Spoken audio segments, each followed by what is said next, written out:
दाता साहब की बारगाह में पेश होने वाला बंदा हो हलाली और अकीदत से चढ़े, सिर्फ सीढ़ियां चढ़कर ऊपर जाए, सीढ़ियों पर इरादा कर ले कि मैंने मिठाई खानी है, मैंने हलवा खाना है, बिरयानी खानी है, पकौड़े खाने हैं, जो इरादा करके चढ़े। अभी दाखिल दाता साहब के दरगाह पर नहीं हुआ, पीछे से बंदा आ जाएगा, ये बिरयानी खानी है। कौन देता है देने को मुंह चाहिए, देने वाला है सच्चा हमारा नबी, जिनके तलवों का धोमन है आबे हयात, है वो जाने मसीहा हमारा नबी। होवे पहली शर्ते, जब मैं पढ़ता था ना 1981 में, उस वक्त ये दाता साहब का कॉम्प्लेक्स नहीं, वो तो बहुत आगे थी जगह, वहां दूध की सबील लगती थी। तो मैंने ऐसे, सर्दियां थी, चादर की हुई थी, तालिब इल्म था, तो बहुत लंबी लाइन, और जो लाइन से इधर उधर होता पुलिस वाले उसको डंडे से उसकी खूब मुरम्मत करते थे, दूध की लाइन जो लगी हुई थी। तो मैं दूर हट के ना खड़ा हो गया ऐसे करके। अभी तो उस वक्त मुझे इतनी होश भी नहीं थी, मैंने खड़े होकर कहा, मैंने कहा जी आप इतने बड़े शहनशाह हो ते तालिब इल्म ते तुसी सानू ही डंडे मरवा के दुध पिवाना है, मैं दुध कोई नहीं पीना, दुध मैं तां पीना है मैंने खुद पुलिस वाले ले जान दुध पिवान। ये 1981 की बात है, और मुझे इतनी होश भी उस वक्त इतना था कि दाता दाता है। गंज बख्शे फैज आलम मजहरे नूरे खुदा, ना के सारा पीरे कामिल कामिलारा रहनुमा। मैं दूर हट के खड़ा था और मंजर देख रहा था, डंडे कैसे पड़ रहे हैं। एक थोड़ा सा ऐसे होता पुलिस वाले तो चार उस पर झपट पड़ते, सीधे हो जाओ। तो मैंने कहा इतने डंडे खाने के बाद मैं दूध नहीं पीऊंगा, बिल्कुल दूध पिलाना, एक तालिब इल्म हूं, परदेसी हूं, गरीबुल वतन हूं, मुसाफिर हूं, हुजूर के दीन का जो है वो मेहमान हूं, तो मुझे पुलिस वाले पकड़कर खुद ले जाएं तो फिर मैं दूध पीऊंगा। अल्लाह की कसम उठाकर कहता हूं, एक पुलिस वाला, मैं बिल्कुल तन्हा खड़ा था, तो मैं मुंह भी छुपाया हुआ था, मेरे इधर कहता है दूध पीना है, मैंने कहा कहता चल मेरे साथ दूध पीना।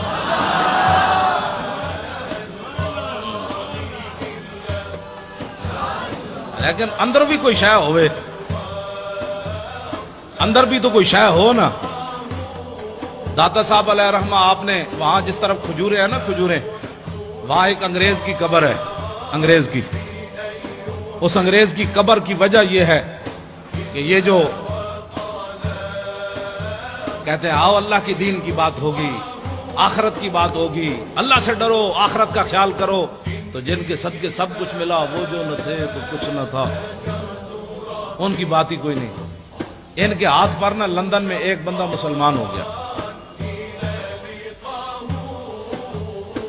जब वो मुसलमान हुआ अंग्रेज, तो कहने लगा कि मुसलमान तो मैं हो गया, लेकिन मैंने कुरान पढ़ा है कि जनाब सुलेमान अलैहिस्सलाम का एक वजीर आसिफ बिन बरखिया, वो तख्ते बिल्कीस इतना बड़ा उठाकर लाया आग झपकने से पहले।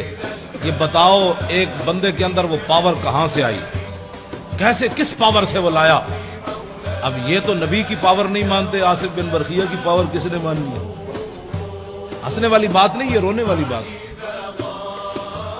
ये तो लोगों को कहते हैं नहीं नहीं नहीं, कोई कुछ नहीं कर सकता। अंग्रेज ने कहा मैंने तुम्हारा कुरान पढ़ा, अब तो मैं भी मुसलमान हो गया।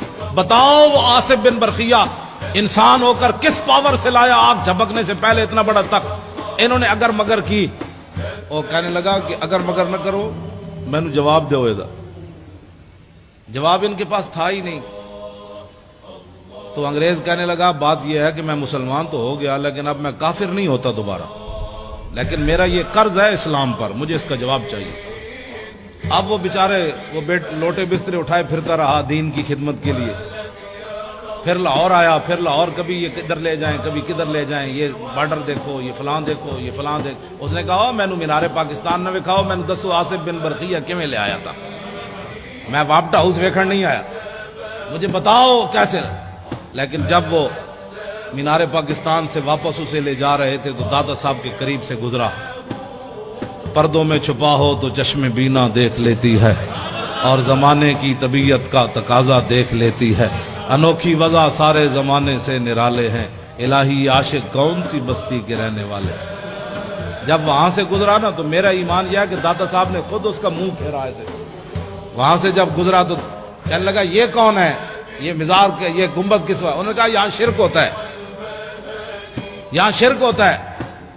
بھائی یہاں کوئی تعجب کی بات ہے، جب حضور کے سامنے یہ بکواس کرتے ہیں شرک ہوتا ہے، تو داتا صاحب کے سامنے ان کا بکواس کرنا کوئی محال تو نہیں نا؟ جو حضور کے سامنے کھڑے ہو کر بک بک کرتے ہیں وہاں کہ ہذا حرام ہذا شرک، اتنے بڑے مفتی حضور کے سامنے بک بک کرتے ہیں، تو کہنے لگے یہاں تو شرک ہوتا ہے۔ وہ انگریز کہنے لگا مجھے تو یہاں سے خوشبو آ رہی ہے، تم کہتے ہو شرک ہوتا ہے۔ اس نے کہا گاڑی روکو، میں نے اندر جانا ہے، گاڑی روکو۔ اب انہوں نے گاڑی مجبوراً روکنی تھی، اس لیے کہ وہ ایک کو لے کر پوری دنیا پھر رہے تھے، یہ انگریز ہم نے مسلمان کیا، یہ انگریز ہم نے مسلمان کیا۔ تو جس بابے 90 لاکھ مسلمان کیتا ہوتا تھا احسان ہی کوئی نہیں، ایک انگریز دا اس مسلمان کر کے احسان کر دے پھر۔ وہ انگریز جو ہے ساتھ چل پڑے، بھائی اس کو بتائیں گے یہاں یہ شرک ہوتا ہے، یہ بدعت ہوتا ہے، ساتھ ساتھ دوڑ پڑے ساتھ ہی۔ جب وہ سیڑھیوں سے چڑھا تو آگے ایک بزرگ کھڑے تھے، انہوں نے معانقہ کیا، گلے لگا کر اس کو ملے اور اس کو بٹھا لیا، اور بٹھانے کے بعد اس سے پوچھا کس چیز کی طلب ہے تمہیں، کیا چاہتے ہو؟ انگریز تھا ٹھنڈے علاقے کا، اس نے کہا مجھے چائے چاہیے۔ انہوں نے ایسے ہاتھ کیا، چائے کی پیالی اس کے ہاتھ میں۔ اب وہ انگریز نے جب چائے کی پیالی دیکھی تو بے ہوش ہو کر گر پڑا۔ جب ہوش آیا تو وہ کہنے لگے کیا ہوا تمہیں؟ وہ کہنے لگا وہ بابا جی کدھر گئے؟ اس نے کہا چھوڑو بابا جی، تمہیں کیا ہوا؟ اس نے کہا کمینو، سوال میں نے تجھ سے کیا تھا، تم سے کیا تھا کہ بتاؤ تخت بلقیس ایسے کیسے آیا؟ تو یہ پیالی دیکھی ہے؟ نے کہا ہاں۔ اس نے کہا یہ پاکستان کی نہیں ہے، ہندوستان کی نہیں، افغانستان کی نہیں، لندن میرے گھر کی پیالی ہے، یہ لندن میرے گھر کی پیالی ہے۔ میں نے سوال کیا تھا، اسلام پر میرا قرض تھا سوال کہ یہ تخت بلقیس کیسے آیا؟ تو بابا جی نے میرے لندن سے پیالی ایسے پکڑا کر فرمایا کہ جیسے میں نے پیالی پکڑائی تخت بلقیس ایسے آیا، اور کیسے آیا؟